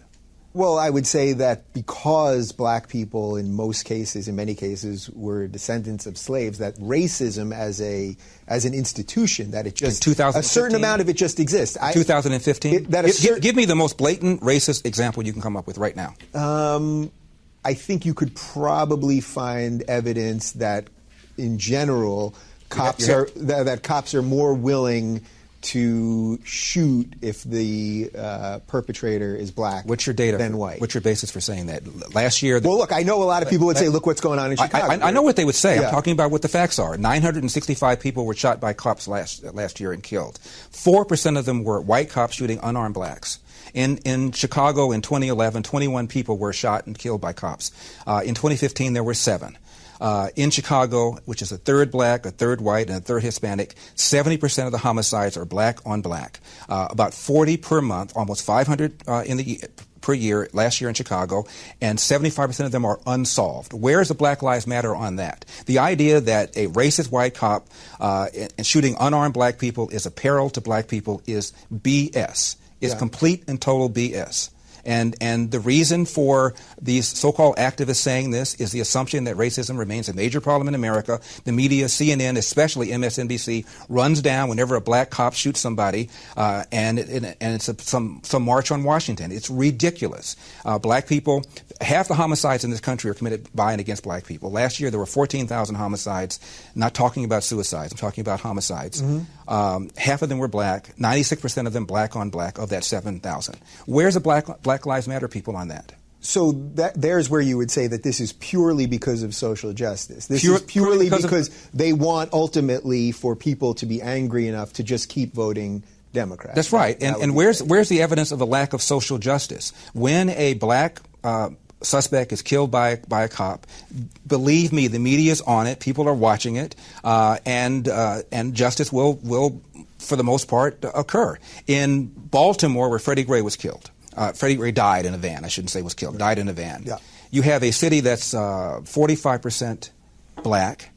City council is 100% Democrat. The majority of city council is black. The top cop at the time was black. The number 2 cop was black. The majority of the command staff is black. The mayor is black. The AG is black. And yet here we are talking about racism. I mean, it's absurd. Yeah. It's absurd. So it's funny. I find myself caught in between this a little bit as a liberal, where I want to always try to defend the other. So in this case, the other being black people, I'm always sympathetic to that. And that, at the same time, I hear you laying out a pretty solid case. These are just the facts. I'll tell you something else, too. There was just a study, University of Washington. And it turns out cops were more reluctant, more hesitant to pull the trigger against a black suspect than a white suspect, probably because of the fear of being accused of racially profiling and the fear that the civil rights establishment was going to come down on them. So if anything, whites are more likely to be shot by a cop under certain circumstances than a black person. And in the last 30 or 40 years, the percentage of suspects killed by cops who are black has declined 75%. However, the percentage of whites killed by cops has flatlined. Yeah. And so, if anything, people are more concerned about shooting black people for fear that they're going to be called racist. And almost every one of these incidents, whether it's Eric Gardner in New York, who died because he was selling Lucy's and resisted arrest, whether it's Tamir Rice in Cleveland, who was twirling around the gun, whether it's Michael Brown in Ferguson, who had just committed a strong-arm robbery, almost every one of these incidents involved somebody resisting arrest. Why don't you just do what the police tell you? My dad said when I get pulled over, have my hand at 10 o'clock, have my hand at 2 o'clock, say yes, sir, say no, sir, make sure my paperwork is in order, and if I feel the cop is mistreating me, get a badge number and deal with it later on. If Jesse Jackson and Al Sharpton and Obama and the whole group of them told black people to do that, we'd have a lot fewer of these things to deal with in the first place. Yeah. All right. So I'm with you. I'm hearing a lot of what you're saying here. So as a black conservative then, who now you've laid out your case there. But you haven't laid out yours. I asked you to name the most important example of racism, and you gave white cops going after black people. And I told you, gave you the facts for that, so that's nonsense. So you must have something else. What else is it?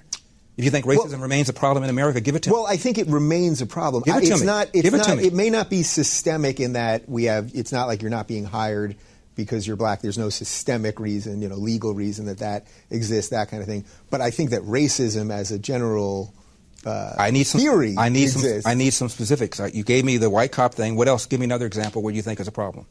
Well, as a black conservative, tell me how do you get people to come around? You're the one who made the assertion that you think racism remains a major problem in America. I asked you to give me an example. You gave me white cops going after blacks. As far as I'm concerned, you didn't hold it up very well. What's the other argument you have? What's the other thing? Well, I don't know that it's systemic in the sort of macro sense. I'm not mad. I just want to know what it is you're talking about. That's exactly what. Believe me, that's 100% why I wanted to have you. Blacks are not getting into school. BS. We have affirmative action. So a black person with an SAT and a GPA of X will get into a school faster and easier than a white person with an SAT or a GPA of X. And if going to school is a route to the middle class, you can make an argument that blacks have an easier route to the middle class. If you're talking about about poverty, the poorer you are, the more accessible loans and grants are for you. The problem, the biggest burden that black people have, in my opinion, again, is the percentage of blacks, 75% of them, that are raised without fathers. And that has every other social negative consequence connected to it. Crime, not being able to compete economically in the country, being more likely to be arrested, that's the number one problem facing the black community. And when I hear people tell me about systemic racism or unconscious racism, I always say, give me an example, and almost nobody can do it. 888-971-SAGE. Do not leave town. We'll be right back. I'm Larry Oley.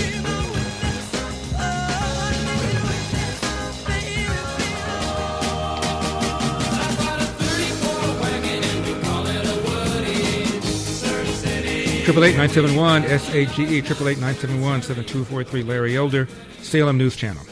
So the family stuff. So I'll follow your logic there on the family stuff. What can actually be done about that then? I mean, because that's a big reverse the welfare state. In 1890, 1900, you look at census reports. A black kid, believe it or not, was slightly more likely to be born to a nuclear intact family than a white kid. Even during slavery, a black kid was more likely to be born under a roof with his biological mother and biological father than today. What's happened is we launched this so-called war on poverty in the 60s. where literally Lyndon Johnson sent people knocking on doors. I lived in the 60s, and people knocked on doors apprising women of their availability to welfare, provided there was no man in the house. And we went from 25% of blacks being born outside of wedlock in 65 to 75% right now. And you look at how much money that we spent on welfare, and the lines are parallel. It was a neutron bomb dropped on this country, not just on the black community, but on people in general. At one time, only about 5% of whites were born outside of wedlock. Now, 25% of whites are born outside of wedlock. I was in college in 1970, and there was a report called the Moynihan Report, The Negro Family, A Case for National Action. It was written by a liberal, by a man who became a Democratic senator from New York. And at the time, 25% of black kids were born outside of wedlock. He said, my God, this number is horrific. If we don't do something about it, it could get even higher. Well, fast forward, 25% of white kids are now born outside of wedlock. It is the number one problem in this country, and what we've done, in my opinion, is we've economically incentivized women to marry the government, and we've allowed men to abandon their financial and moral responsibility. And now we have this. Dave Rubin, to his credit, because this wasn't a live interview, could have taken that out, spliced it together so he didn't look as if he was not able to respond to my challenge. But he didn't do that. Not only did he not do that, you can go online and see it. I think the next day or so, he played the whole thing, and he said, I've now changed my mind. I no longer buy into this narrative that the police are engaging in systemic racism against black people. I now understand what the real problem is, the way the welfare state and liberals have destroyed the nuclear intact family, not just among blacks, but in America. And he told me that I completely changed his way of looking at things, his view. If you look at that excerpt I'll play for you, about 2-3 million people have seen it on YouTube. And somebody told me after they saw this that I had red-pilled him. I had never seen the movie The Matrix. I had no idea what they were talking about. I said, what do you mean I red-pilled him? Oh, it's a term, he said, meaning you dropped some conservative information on him and you changed his mind. I said, oh, so it's a verb, red-pilled. Dave and I are now very, very good friends, by the way. And I've just interviewed him on his podcast. Good guy, great guy, and he had enough character and class to change his mind and do so publicly. God bless everybody. Great weekend. What can I say? Mamba out. The mic has been dropped all across America. That's enough. Put down the mic. The Larry Elder Show.